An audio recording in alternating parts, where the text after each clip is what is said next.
Today we're breaking down and comparing three fantastic 85mm lenses for your Sony mirrorless camera. And they are the Native Sony 85mm f1.8, the newer Viltrox 85mm f1.8, and the Samyang or Rockinon 85 f1.4. As usual, we'll be breaking down everything that's important between these three lenses so you can decide which one's going to be best for you. Let's get started.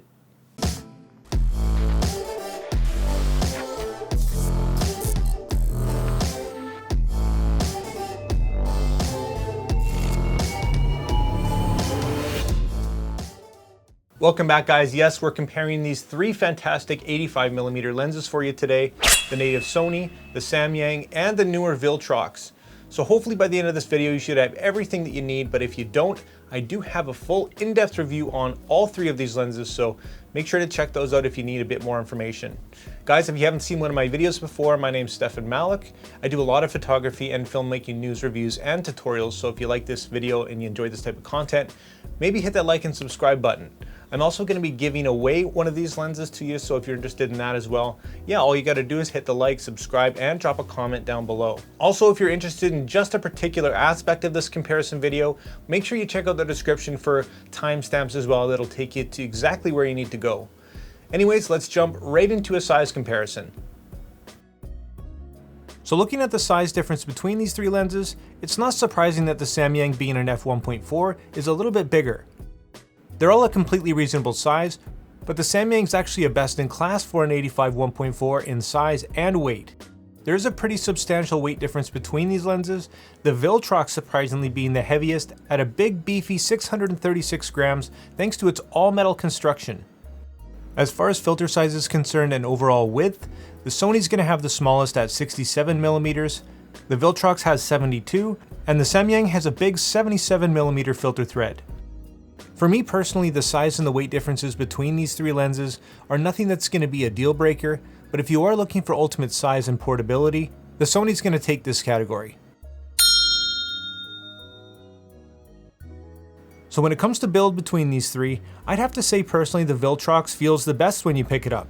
It's an all-metal, very heavy construction, and it feels solid and well made. The Sony's not far behind and is definitely made with quality materials. It's also the only one with any buttons or switches, having a focus hold button as well as an automatic manual focus switch. And the Samyang's no slouch either, but its plastic or composite build does come through, especially when it comes to the focus ring. One area where the Samyang wins hands down is weather sealing. Unfortunately, Sony and Viltrox have left out a little rubber gasket for extra confidence when it comes to rain and moisture. A few other things to note, none of these lenses are image stabilized, and as far as updating firmware goes, with the Sony you can do it right in camera. The Viltrox has a nice little convenient USB port in the mount, however that may open it up to more issues in terms of weather sealing. And the Samyang does require an external dock to update the firmware, which is unfortunately sold separately. And don't forget the most significant difference between the Samyang and the other two, which is one of the factors in terms of size, and that's its big f1.4 aperture. This allows it to let in 2/3 of a stop more light, and the only reason I'm really comparing these three lenses is because of the price point, which we'll get into. So looking for a winner in terms of the build, it's really hard to say. The Viltrox has a nice sturdy feeling metal construction that lacks weather sealing. The Samyang is a nice fast f1.4, but overall construction leaves something to be desired. And the Sony, although not properly weather sealed, does have relatively good construction as well as those buttons. For me, it's a toss-up and they're all good in their own way. In terms of performance, I'm happy to say that all three of these lenses perform fantastically, with just a few things to note.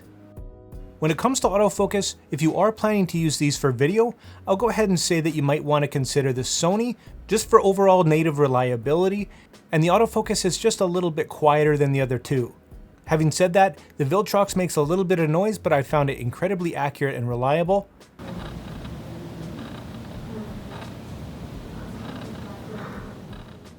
And the Samyang, although an earlier firmware may have struggled a bit in video, for me, it's just fine.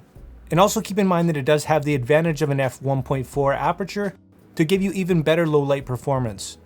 As far as stills are concerned, all three have flawless performance, fully utilizing everything that Sony has to offer, including animal and human eye autofocus. When it comes to the bokeh of these three lenses, Well, that's going to be personal preference. Obviously the f1.4 is going to have a little bit of an advantage when it comes to overall background blur, but as far as the bokeh quality, they all have 9 aperture blades, but for me, the Viltrox surprisingly wins it. I just like the overall character and results of this lens. When it comes to sharpness, all 3 of these lenses are very impressive. Honestly, if you can't take a sharp picture with any one of these lenses, you need to go back to basics. But again, if you want to see the sharpness in detail, check out my full in-depth review on any of these lenses. And overall for performance, once again, it's pretty much too close to call. If you plan on using one of these heavily for video, which I doubt, maybe consider the Sony, but honestly, we're splitting hairs. They're all great. Now let's talk price. And this is a huge factor when deciding on a lens. And in this case, it's going to get interesting.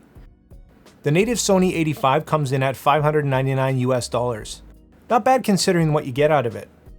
However, also coming in at $599 is the Samyang f1.4, making things a little bit more interesting. And to make it even harder for you, or easier depending on how you look at it and your situation, the Viltrox 85 comes in at $399. A massive difference and a fantastic ultimate budget option. As far as price goes, well, you just can't beat the Viltrox at 2/3 of the price. An easy choice if you're counting every dollar. So in terms of value, all 3 of these lenses have it. The Sony, in my opinion, set the bar. The Samyang then came around and smashed it with their f1.4. And then the newcomer, the Viltrox, came and absolutely obliterated it with their $400 budget beauty. Sure, there's the professional G Master and the fantastic Batis, but honestly, these 3 lenses are 95% of what these more expensive lenses are. So it's really going to be up to you in the end to decide what's going to be best for you. As a whole, when it comes to value, I'd have to say personally that I think the Viltrox as well as the Samyang have the most value out of these 3. It just depends on what you're looking for. They're going to take it. So wrapping up, which one's going to be best for you at the end of the day? I can't answer that for you. Are you a student, new to photography, or just on a major budget? That's a no-brainer. Get the Viltrox. To be fair, it hasn't been out for very long, so we don't know of any long-term issues. But like the other 2 lenses, it does have a 1-year warranty, and from my experience, the manufacturer is very good about follow-up and believes in their product. They've already had several updates to the firmware. If it's ultimate reliability and the true native experience you're looking for, well, maybe consider the Sony. It really is a fantastic lens. It's going to take everything you throw at it. And finally, if low light performance is an absolutely huge deal for you, you're looking for a great size and weight 1.4, then look no further than the great value Samyang. I'm happy to say that based on my experience, I can recommend any of these 3 lenses to you. And like always, here's my personal pros and cons for each.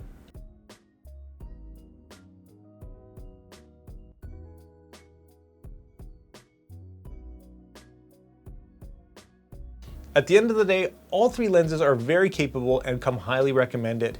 If you like this video, if it helped you out, consider hitting that like and subscribe button and drop your questions and comments down below. If you're ready to pull the trigger, if you want to buy one of these lenses, I'll leave affiliate links in the description for you as well. And like always, make mistakes, be yourself, and get out there and take some more pictures. See you next time.